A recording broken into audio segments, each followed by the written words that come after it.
હાલ અમે ઊભા છીએ રાજુલા ભમર થી જે વિજપડીને જોડતો માર્ગ છે તે માર્ગ ઉપર. આ જે રસ્તો બન્યો હતો એ 2018માં બન્યો હતો.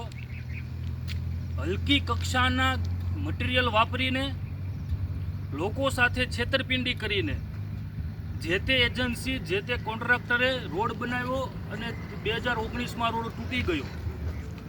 આ રોડ તૂટ્યો એના 7 વર્ષ થયા, પરંતુ હાલ સુધી આ રોડની મરામત કામગીરી કરવામાં નથી આવી.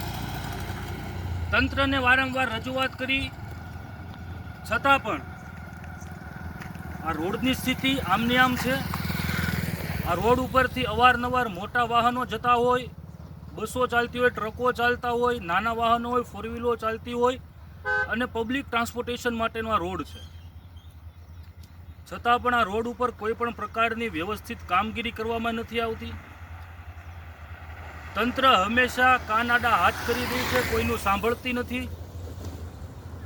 આ રોડમાં હમણાં 1-2 દિવસથી ચાગોળ પાથરીને થીંગડા બુરવાનું કામ કરવામાં આવ્યું છે અને તેનું મટીરિયલ તમને બતાવવા માંગુ છું.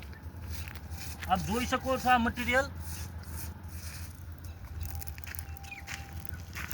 માત્ર કપચી અને ભૂકી નાખીને આ થીંગડા દાટવામાં આવ્યા છે.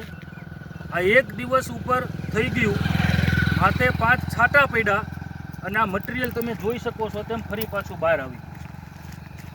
આજે આ કપચીના લીધે લોકોની ગાડી સ્લીપ ખાઈ રહી છે, લોકોને અકસ્માત થઈ રહ્યા.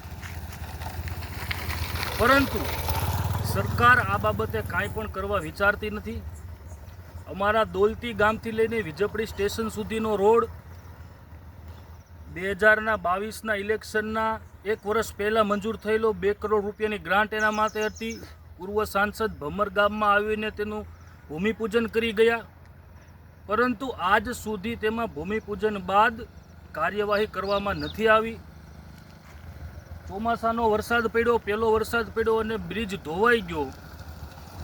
આજે તંત્રના લીધે આ પ્રકારની ઘટના સામે આવી છે.